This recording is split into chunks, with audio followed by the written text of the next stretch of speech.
Hey guys, how's it going and welcome back. Well, I've been having a little bit of fun today. Yesterday actually, when we were at Long and McQuaid, my wife picked me up a D-Tuna, Eddie Van Halen stuff. So there's the front of the package. This is actually your manual. They take you through step by step. It's easy to install, I will say that, okay? Now this is for your low E string, obviously, to get her down to go to drop D. Now this is my original screw here that came out of my saddle, okay? And this just locks your string in place, alright? So it doesn't affect your intonation. Don't worry, you're not going to mess that up because that's all controlled by these screws down here. Now I'm going to explain a little bit about how this system actually works. From what I've been finding. Now we all know, you pull it out, you're in D, you push it back in, you're in E, and that's the way it works. Yay! Not as simple as you think.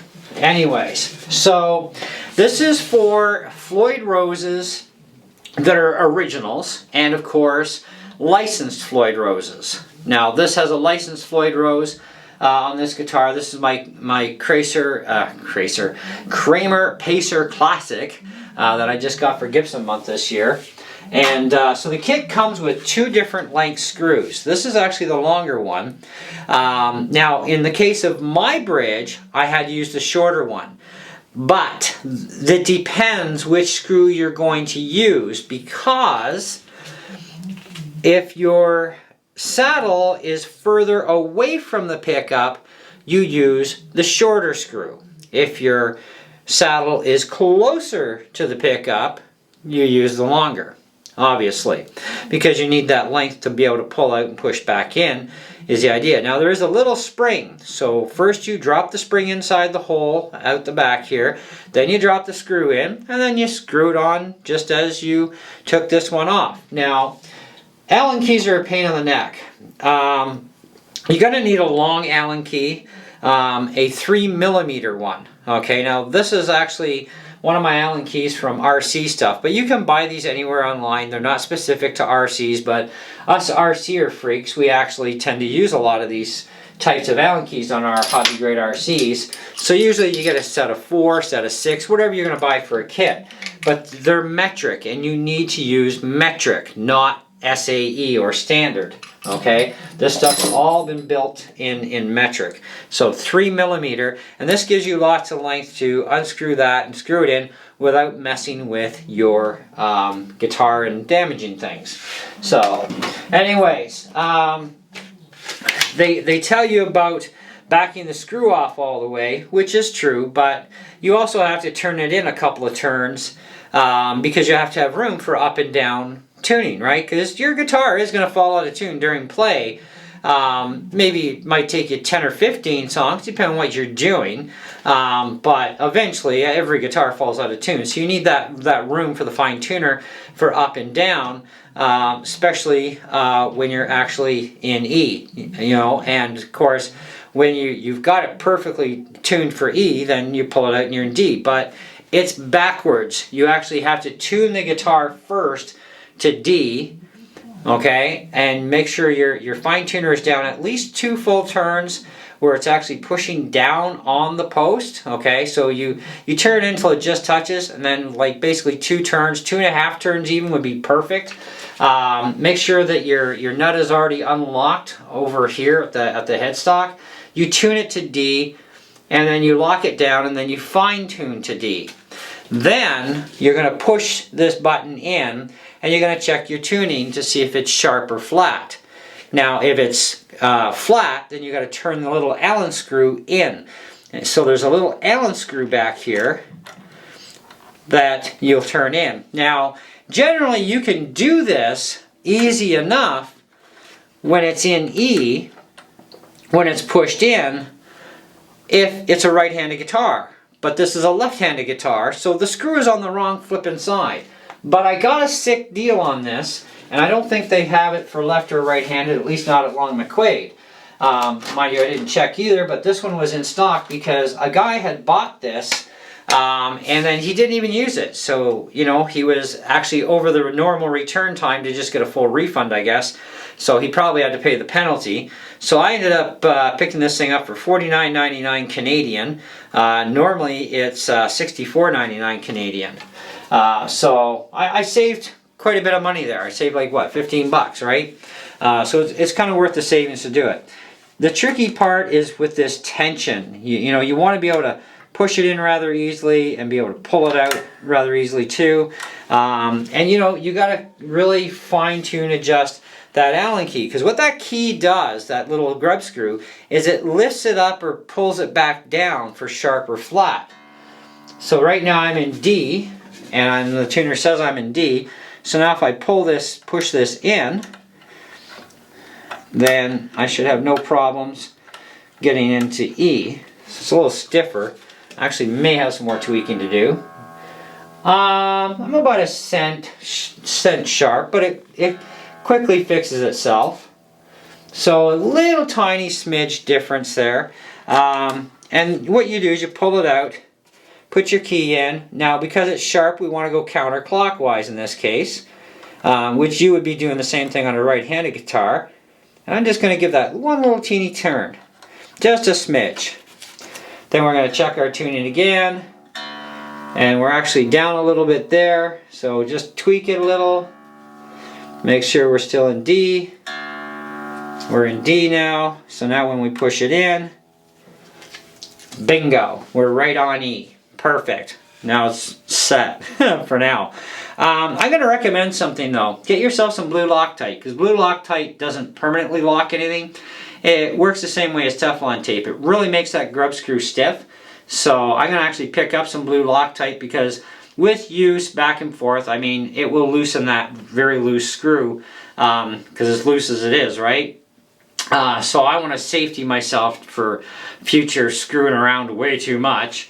I'm actually going to get some blue Loctite, put it on the grub screw, let her dry for a few hours, put her in, and then rebalance it, and then I'll be fine after that, because there'll be enough of that Loctite in there that'll just, it won't allow it to move anymore.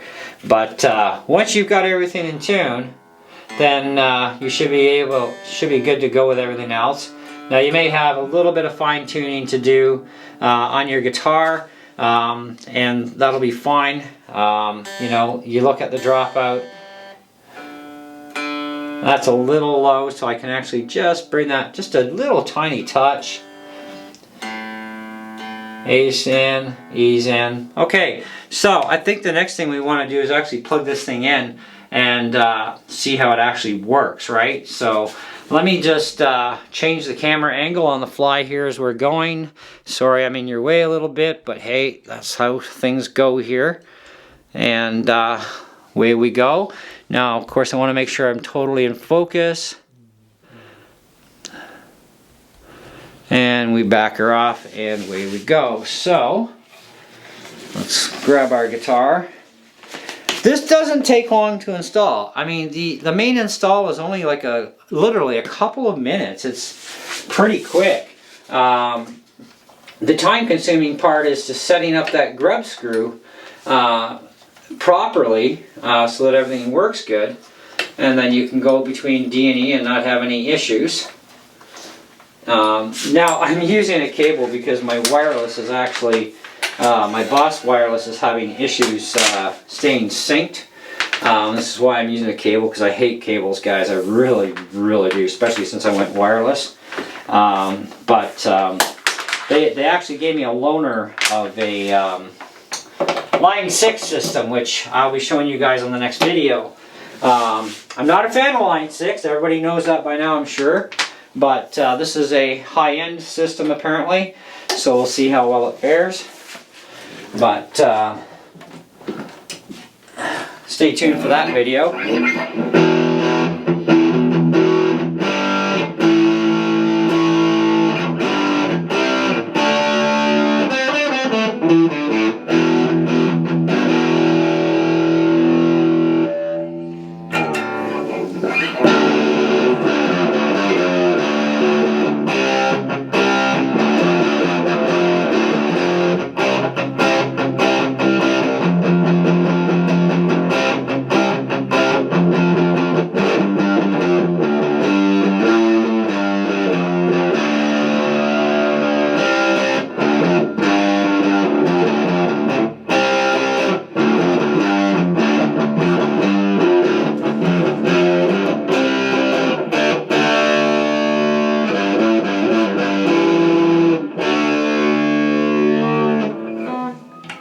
idea is to be able to push that back in and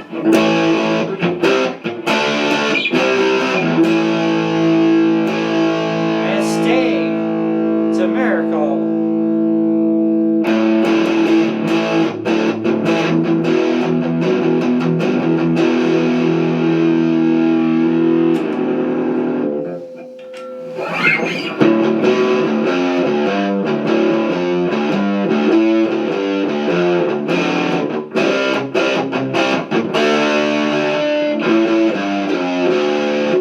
Played stuff in drop D, so take it easy, okay?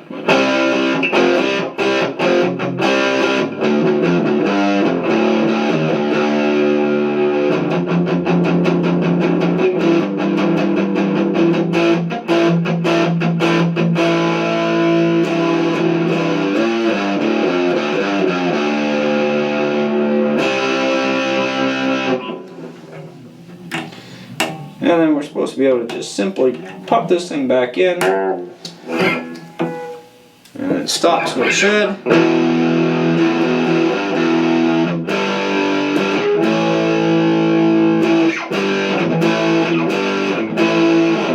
I didn't even have my whammy bar installed. What am I thinking here? You need a whammy bar on these things.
It works pretty darn good, to be honest. It's alright. And I didn't have a choice on the color, but you know, the reddish color looks actually pretty good with the purple. So it stands out. So it's like, hey, he's got one of those D-Tunas, right?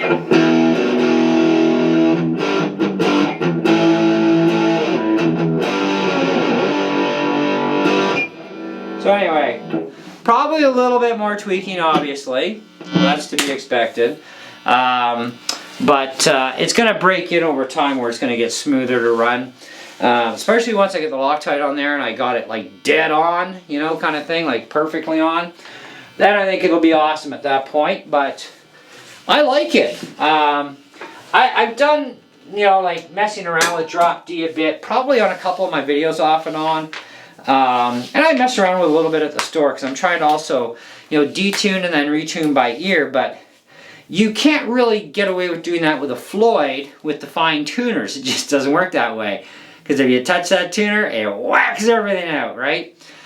Anyways, but with this it works because, you know, you just bing, bing, bing, bing, right? But definitely do read the instructions and pay very close attention to them. But like I said, when it comes to the fine tuner itself that you're working with, which is your low E, when the thing is in the out position to tune to D, make sure that you've turned the the screw down till it just touches, and then give it maybe 2 turns or 2.5 turns down, and then work with the tensioner from there with that little screw. That little screw may not look like it does anything, but it actually does change the pitch up and down. And you're going to find that as you're tweaking things. So it will be very simple and fast for you people who have right-handed guitars and have this little toy. But for those of you who are left-handed players, unless you can get a left-handed version, okay, then yeah, you're going to have to fart around like I showed you. Pull it out more on the spring, twist it, tune it, you know, so in's going to bring the pitch up and counterclockwise is going to bring the pitch back down for your E note. And once you've got it dialed, you're good. And you're going to find you're going to do a lot of screwing around with locking and unlocking the nut and, you know, tensioning the thing back down after you've retuned and stuff. It is going to be a little messy, but also keep an eye on your other strings too, that they are also all in tune as you're messing with this, right? Because that's another important part of setting this thing up correctly. Because yeah, you could get E in, but when you're tuning a Floyd, you have to tune from the inside out. So make sure your inside outs are in tune when you're messing with this thing between the D and the E for the in and out on that thing. And which is something I already knew I had to do. So I'm just letting you guys know, so that, because the instructions don't cover everything, obviously, you know, but you learn things as you do something like this. And for my first time ever installing one of these things, I think I did pretty darn good, and it's running great, you know, overall. Like I said, I do have to get some Loctite in there because I know that screw is going to move a little bit here and there, but it's also, right now, it's going to be stiff for a while because it has to run in and out to kind of break in and get used to everything, and it's going to create a bit of a wear spot, which you're going to expect, and that's what you're going to want anyways. You want it to break in properly. But yeah, I think they're great little things to have onto your guitar. It would be really cool is if you could put, like, you know, 6 of them on there, right? 1 for each string. Then you could, like, you know, go, well, what would it be, like DG? It would be DG, E, right? So everything would go like down a step kind of thing. And then you just, you know, keep going from there. You know, G would go to A, B, C, D, F. So F, G would be F, B would be A, and then of course E would be the D, right? Have one for each one. I think that'd be kind of cool. But I don't think we're going to see that happening because I'd have to make so many different versions of it because of the length of the puller. It wouldn't be practical, right? But it would be kind of cool, you gotta admit, right? It'd be neat because then you can drop the whole guitar down on one whole full step just all at once. Kinda. Anyways, thanks so much for watching. Hope you enjoyed the video. Stay tuned for that Line 6 guitar wireless system video. Probably end up doing that either later tonight or tomorrow. I don't know. You'll see the video when it comes up. If you're subscribed to my channel and you smash the bell for notifications, you'll know when that's up. Said it's a loaner system, and we're going to see how good it is. You know, but in the meantime, at least I have it for a while, and it's on loan to me while my boss system is getting figured out why it's glitching on me. It just won't stay bound, so I don't know what's happening. It is 4 years old. It's been through hell, and you know, I've used it on a daily basis for over 4 years, and yeah, it's something's gonna go. It's probably about time something did, I guess. So yeah, that's it. That's all. See ya.